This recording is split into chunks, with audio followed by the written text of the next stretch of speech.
Oke teman-teman, kali ini saya presentasikan lagi untuk aplikasi LPLPO yang menurut saya dengan tambahan kemarin harus dijelaskan caranya seperti apa. Tambahannya itu kan dari kawan kita, salah satu kawan kita ada yang minta untuk database obat itu dimasukkan terlebih dahulu di aplikasi.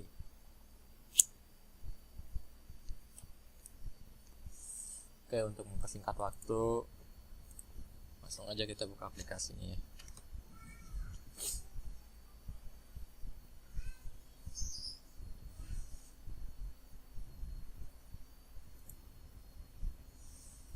Oke, aplikasinya sudah terbuka. Nah, ini sudah ada contoh profilnya dengan saya bikin 2 unit apotek dan UGD. Oke, langsung aja ke barang. Data barang ini saya dapat dari Pauti yang infonya dari pihak dinas. Sini sudah saya tambahkan prop yang dalam artian sini provinsi. Data tidak ada yang saya ubah, baik harga ataupun nama.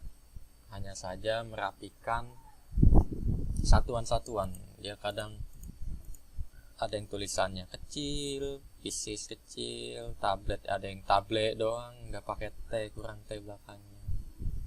Botol, ya pokoknya berantakan. Menjadi kendala itu seperti yang kemarin saya tanyakan mengenai perbedaan yang mana barang itu termasuk jenis obat atau BMHP. Kemarin sudah saya tanyakan di grup, tapi sulit juga untuk mengklasifikasikannya itu karena nggak ada kolom ataupun keterangan yang mana obat, yang mana BMHP. Jadi semuanya ini saya isi jenisnya obat semuanya. Ini saya pastikan di sini ada barang yang BMHP gitu. Nggak masalah mau jenis obat ini jenisnya ini obat atau BMHP, karena nanti saat di report itu di laporan baik bulanan, semester atau tahunan, itu kolom untuk obat, kolom untuk jenis ini tidak akan tampil. Yang tampil hanya nama obat, satuan, dan harga satuan. Ya langkah lebih baiknya teman-teman bisa edit nanti yang mana BMHP gitu, bisa diupdate. Sini diupdate jenisnya. Karena untuk apa? Nanti kan teman-teman bisa sortir berdasarkan BMHP atau obat. Kan teman-teman mau ngeliat semua yang termasuk jenis BMHP, teman-teman bisa sortir di sini. Mana sini tidak ada, maka barang tidak ditemukan. Oke, yang harus teman-teman lakukan adalah saya isi ini di sini stok awal seluruh barang obat itu saya isi masih 0. Nanti teman-teman bisa ngisi stok awalnya itu adalah stok akhir Desember 2019 yang teman-teman laporkan ke pihak dinas atau inspektorat. Nanti teman-teman bisa lihat di data teman-teman, tinggal dicari barangnya.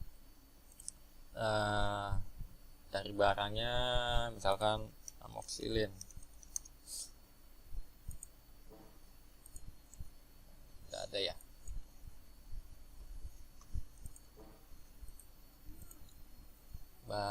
Albendazole, ini albendazole.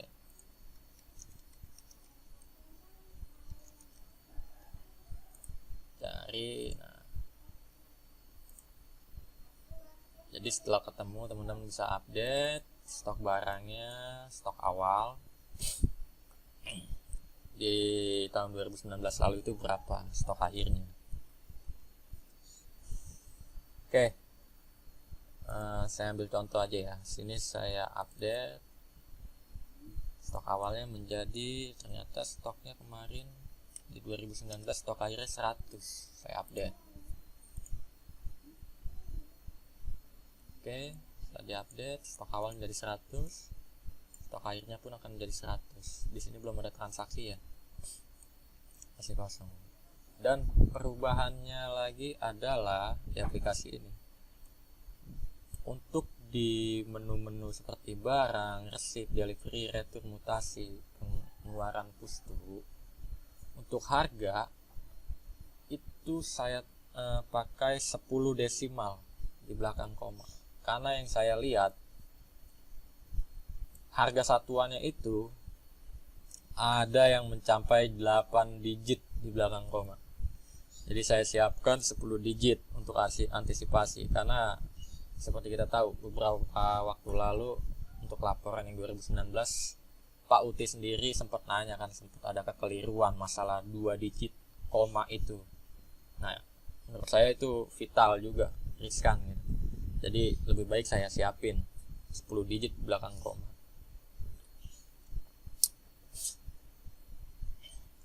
Walaupun nanti tampilan misalkan ada 11 digit gitu, 11 digit, nah tampilannya hanya 10, tapi tetap secara sistem dia terbaca ya 11 digit gitu. Seperti ini. Saya ambil, nah ini dia ada berapa digit belakang koma, double klik, 1, 2, 3, 4, 5, ini aja udah 5 digit belakang koma. Teman-teman hanya bisa menginput numerik, tidak bisa menginput alfabet, numerik dan koma. Oke, sini saya sudah kasih contoh satu. Stok awalnya saya bikin lah, stok awal 50, saya update 2. Oke, 2 barang ini sudah saya update stok awalnya, yaitu stok akhir tahun 2019 lalu. Kemudian setelah teman-teman update seluruh barang yang ada di puskesmas teman-teman, puskesmas masing-masing, stok akhir 2019 berapa teman-teman update di sini. Teman-teman lanjut ke pustu atau unit. Dari seluruh pustu teman-teman input stok akhir 2019 lalu untuk di unit masing-masing itu berapa untuk barang yang ada. Saya ambil contoh, kita kan di sini hanya punya 2 unit, yaitu apotik dan UGD. Saya contoh, ternyata albendazole tab ini yang untuk harga Rp323, untuk di apotik stoknya itu ada 50. Simpan. Oke, albendazole yang 2018 di apotik stoknya ada 70. Simpan. Oke. Lanjut. Albendazole yang 2017 untuk di UGD stoknya misalkan ada 80. Simpan. Oke. Yang 2018-nya di UGD ada 90.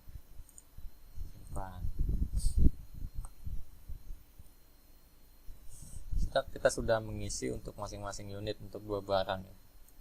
Oke. Stok akhir, stok awal.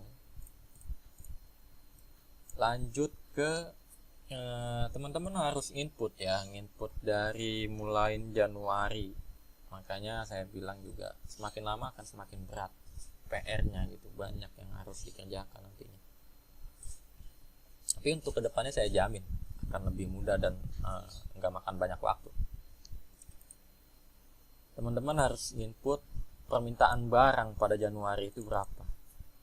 Saya ambil contoh di sini tanggal 1 dengan nomor 111. Permintaan barang pada tanggal 1 Januari, pada bulan Januari teman-teman harus input.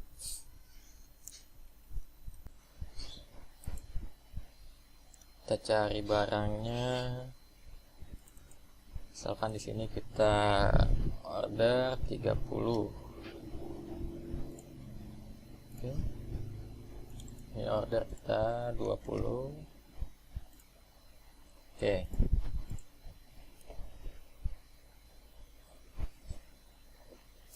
Simpan.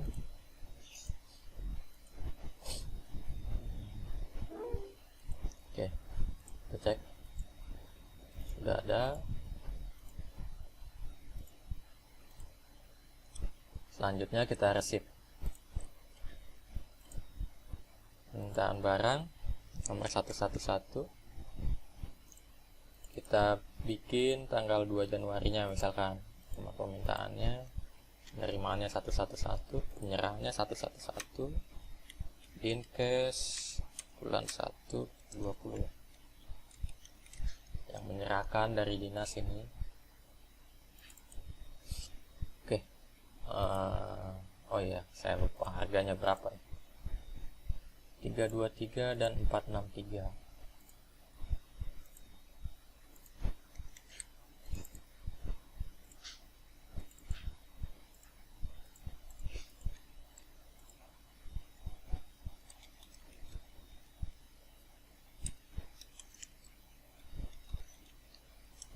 Untuk yang 2017 harganya 323.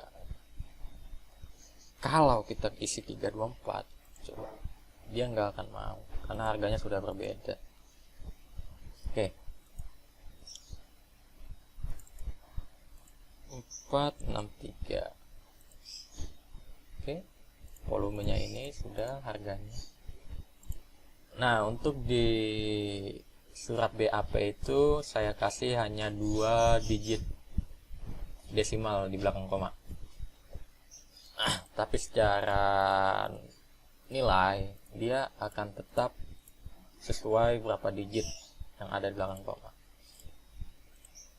Oke, kita simpan untuk penerimaan obatnya. Oke, sudah ada barang masuk sini. Nah.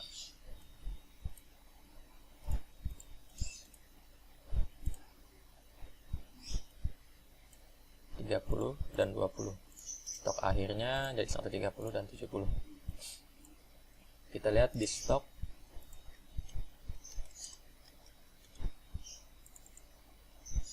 Cek. Oke, sudah ada barang masuk. Ini 30, 20, stok ya 70, stok 70, stok awal 50. Oke, sudah sesuai.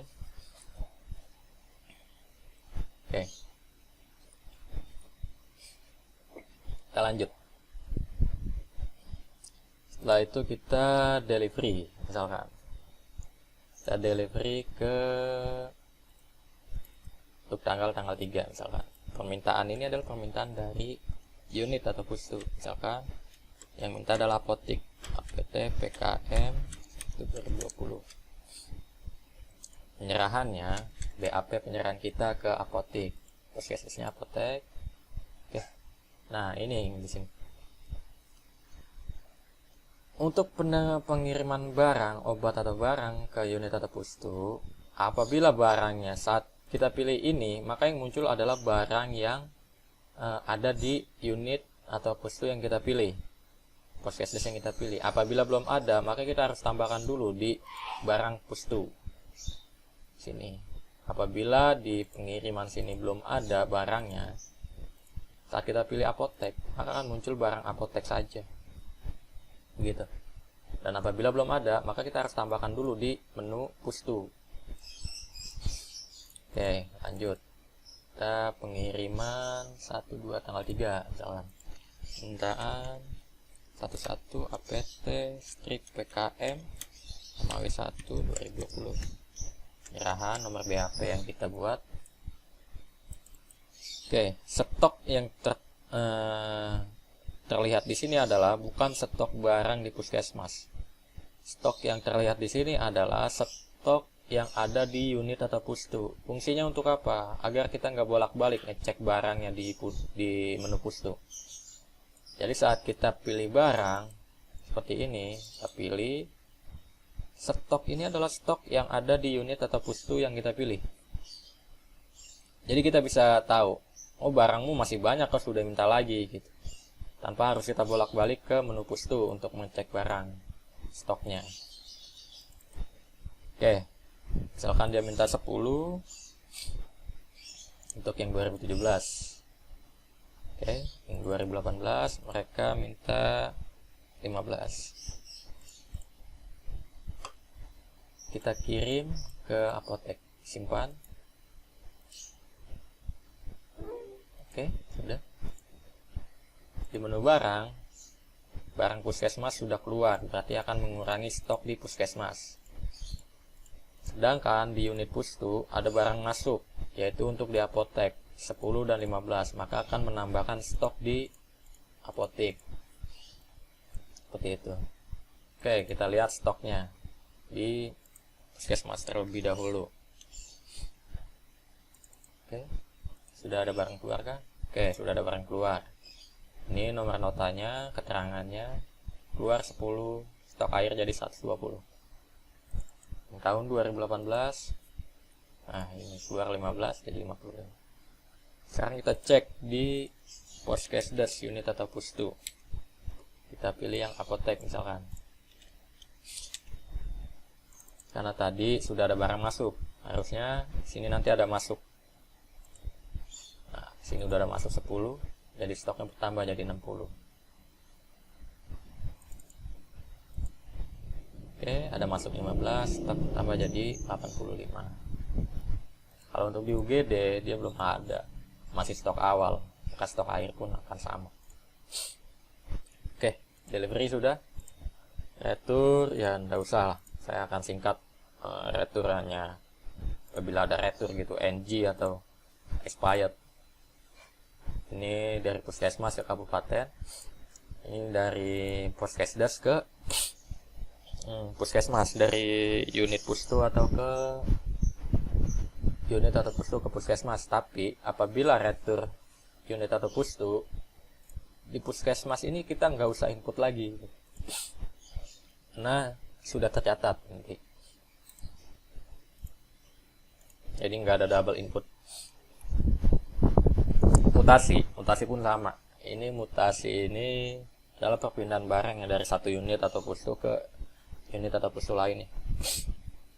Coba saja kita buat, misalkan dari apotek ke ini ke UGD. Kita buat pada tanggal 5 lah.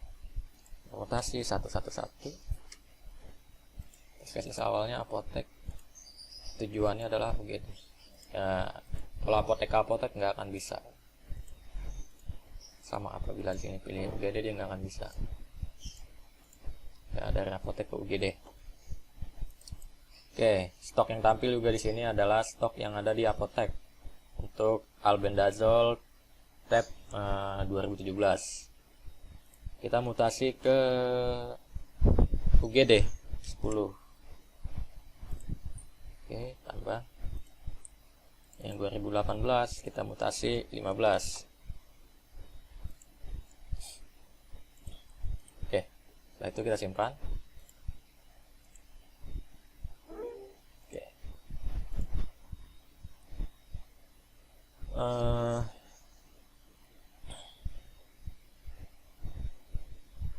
Stop. Kita cek di puskesmas ya tadi. Kita cek di apotek terlebih dahulu. Cek, harusnya ada barang keluar, dia mutasi out.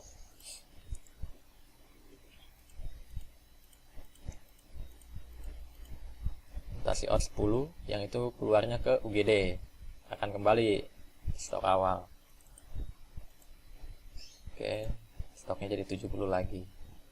Lalu kita cek ke UGD. Apakah sudah ada barang masuk, yaitu mutasi in.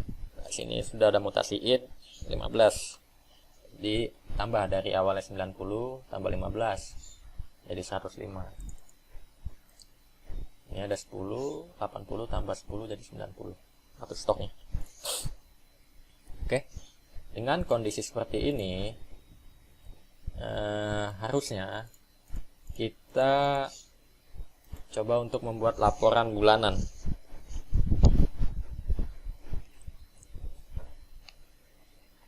Kita mau membuat laporan bulanan. Misalkan kita mau membuat laporan bulanan pada bulan Januari.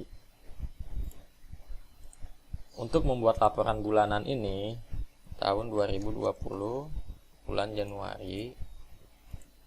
Sebentar. Ini saya tanpa ada pengeluaran dari unit atau pustu ya. Nanti akan saya jelaskan juga cara input aplikasi unit atau pustu. Ini tanpa ada pengeluaran, maka nanti di laporan yang kita buat itu di bulanan nggak ada barang keluar. Meskipun di puskesmas ada barang keluar, tapi kan secara aturan main yang berlaku adalah yang dianggap barang keluar itu oleh dinas atau inspektorat adalah barang yang keluar ke konsumen. Oke. Untuk membuat laporan bulanan, teman-teman harusnya adalah membuat permintaan barang terlebih dahulu untuk bulan berikutnya, yaitu untuk bulan Februari. Itulah. Untuk bulan Februari agar apa? Nanti saya kasih perbedaannya. 2020 bulan Januari sumber obat. Saya ambil APBD. Saya akan taruh di desktop ya. Dia akan langsung ke folder puskesmas laporan bulanan PDF. Agar gampang carinya, saya kasih tanpa order di bulan Februari untuk bulan berikutnya. Oke.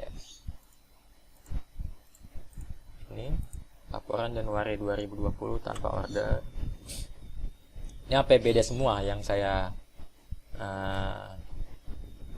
buat laporannya. Maka sini barangnya barang APBD semua tanpa ada barang provinsi. Oke, bisa diperhatikan. Sini adalah barang APBD semuanya. Banyak 523.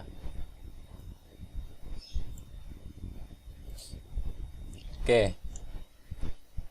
Di sini semuanya masih kosong. Nah, ini yang saya maksud adalah teman-teman saat mau membuat laporan bulanan, dalam hal ini kita membuat laporan Januari di sistem di aplikasi, kita harus membuat membuat permintaan barang untuk bulan berikutnya terlebih dahulu. Karena di sini ada kolom permintaan bulan berikutnya gitu. Kalau belum membuat permintaan bulan berikutnya, ya di sini masih kosong nilainya. Jadi akan saya kasih skala bandingnya. Untuk APBD ya, tadi yang kita input itu barang provinsi, maka nggak ada di sini. Kalau mau dibuatkan ya kita buatkan. Saya ambil contoh. Di sini 2020 Prop import PDF. Teman-teman bisa ngasih nama di sini tanpa order. Saya simpan di desktop, gampang cari. Oke. Ini barang provinsi kita.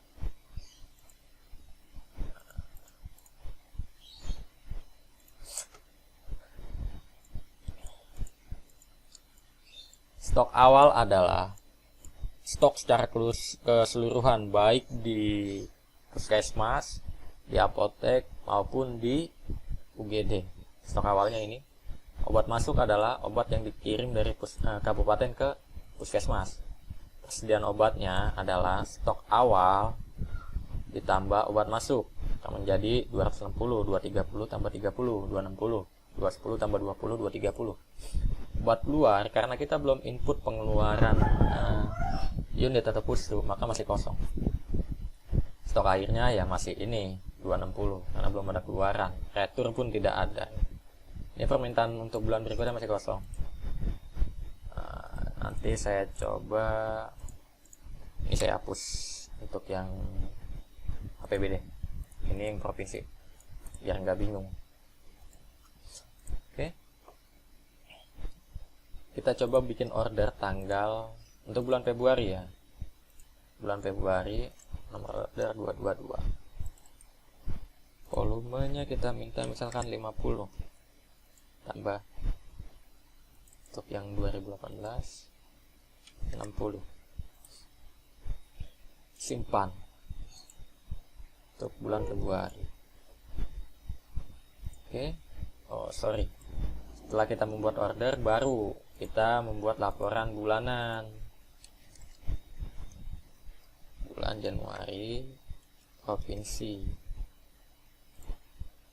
Oke, kita cek. Sini kita taruh desktop lagi. Yes.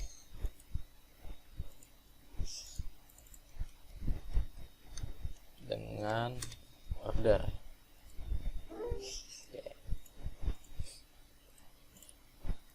Ini yang tanpa order, ini yang dengan order. Oke, yang dengan order, maka saat kita membuat laporan pada bulan Januari, order permintaan bulan berikutnya terbaca di sini. Tadi kita minta untuk barang 2 ini 50 dan 60. Sedangkan untuk pemberian itu kan tergantung dari dinas, mengirimnya ke puskesmas berapa. Oke, sampai sini kita skip dulu. Perbedaannya ini saya kasih perbedaan. Ini yang tanpa order masih kosong. Ini tampilan berikutnya. Ini yang dengan isi permintaan barang terbaca. Jadi sebelum membuat laporan, teman-teman membuat permintaan barang dulu. Ada satu kondisi, misalkan masih pada di bulan Januari, tapi ternyata tiba-tiba kita membutuhkan barang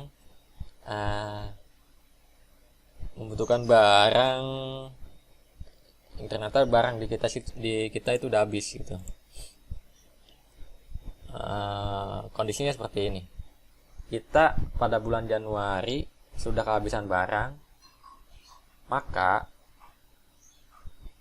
pada pertengahan bulan Januari itu kita udah kehabisan barang, kita bikin aja nggak apa-apa, meskipun pada tanggalnya itu nanti misalkan tanggal 15 Januari misalkan kita sudah kehabisan barang dan kita mau meminta barang ke kabupaten, ke dinas, kita bikin aja order barang, tapi tanggalnya kita bikin tanggal pada bulan Februari gitu, jangan pada tanggal hari itu.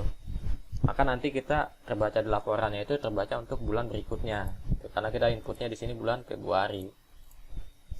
Tuh, meskipun masih pada bulan Januari, kita input pada bulan Februari permintaannya.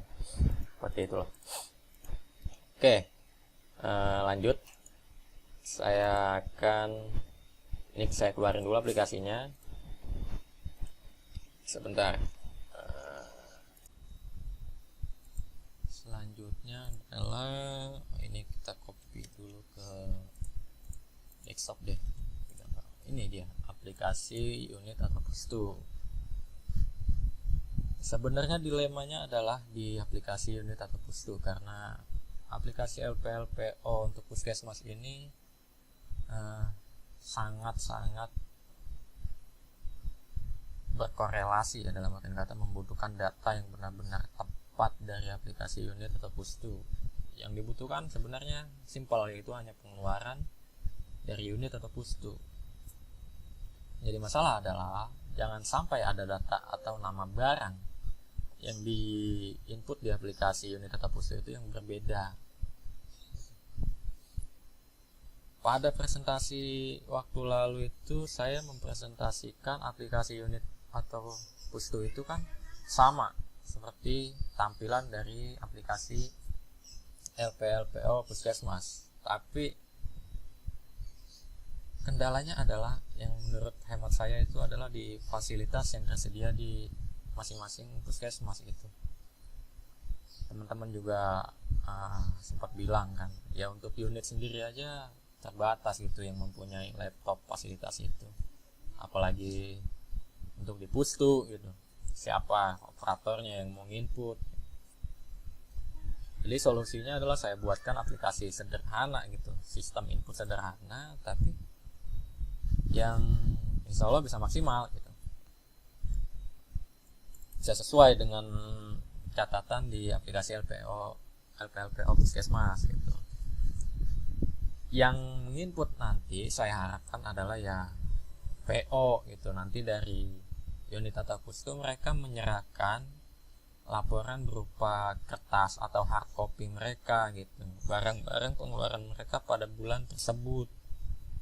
Nanti orang PO bisa menginput di aplikasi ini, yang selanjutnya akan diekspor dan kemudian diimport ke aplikasi LPLPO puskesmas. Oke, ini aplikasi unit atau pustunya sudah saya buka. Profil, nah ini dia profil ini untuk Puskesdes unit atau pustunya itu harus sama persis seperti yang ada di profil puskesmas. Nah, tadi kita ngisi ada 2, apotek inisialnya APT. Selanjutnya UGD, inisialnya UGD. Nomor surat adalah nanti akan terisi secara otomatis saat kita membuat ekspor dari aplikasi Unitboost itu, kita ekspor ke bentuk laporan nantinya. Lanjut ke menu. Nah, ini menu barang. Menu barang ini sudah saya isi sesuai database barang di aplikasi LPLPO Puskesmas gitu. Nanti jika ada penambahan barang tinggal diekspor aja dari aplikasi LPLPO Puskesmas, kemudian di copy paste value di sini. Oke. Saya ambil contoh, kita akan membuat laporan pengeluaran barang unit apotek. Kita akan ke menu input. Di sini kita pilih dulu unit atau pustunya, yaitu apotek. Nah, misalkan mereka membuat atau dari apotek ini mengirim dokumen berisi pengeluaran barang mereka gitu. Nanti teman-teman menurunkan ke aplikasi gitu. Di sini teman-teman bisa menginput harian ataupun secara bulanan, secara langsung pun nggak masalah. Misalkan teman-teman mau menginput secara harian, saya praktekkan saja langsung. Misalkan nomor surat 111, ini nomor surat untuk harian ya, tanggalnya 01/01/2020. Oke, nama obat atau barangnya misalkan ini pada tanggal 1. Kemasannya dia harus sama persis seperti yang ada. Jangan salah, kalau di sininya kemasannya beda, kemasan albendazole ini kan tablet ya, kita harus mengisi tablet gitu. Kemasannya tablet. Misalkan mereka pengeluaran pada tanggal 1 untuk barang ini adalah 10 pengeluaran. 111 untuk konsumen yang sama, misalkan tanggalnya 1 juga. Tablet keluar 15. Ini untuk harian misalkan. Nah, kemudian pada tanggal 03 Januarinya ternyata barang ini keluar lagi yang 2017-nya. Tablet keluar lagi 5. Nah, pada tanggal 3 juga keluar lagi nih albendazole yang provinsi 2018. Keluar 7 misalkan. Ini apabila teman-teman input harian. Meskipun teman-teman input harian, nanti saat diekspor itu dia akan sortir otomatis. Ini kan ada 2 barang albendazole yang 2017, ada 2 barang albendazole 2018 juga ada 2 barang. Misalkan ada 10 barang. Nanti saat teman-teman membuat rekap, itu dia akan dengan sendirinya akan menjadi satu nama barang, nggak akan ada nama barang yang sama. Sedangkan untuk volumenya dia akan diakumulasikan gitu. Misalkan yang 2017 akumulasinya adalah 10 tambah 5, maka nanti di ekspornya akan jadi 15. Nah, yang 2018-nya 15 tambah 7 jadi 22. Ini kalau teman-teman mau membuat harian gitu, pada 1 bulan penuh gitu. Tapi kalau teman-teman sudah terima datanya berupa rekapan, itu lebih bagus, nggak merepotkan teman-teman PO untuk input gitu. Jadi nggak banyak inputan, langsung jumlahnya. Misalkan albendazole tab 2017 jumlahnya dalam sebulan berapa, misalkan 1000, sama saja gitu. Nanti tetap akan ada di saat diekspor, dia akan hanya jadi ada satu item obat gitu. Nggak akan ada nama obat atau barang yang sama. Oke, kita rekap. Nomor transaksi adalah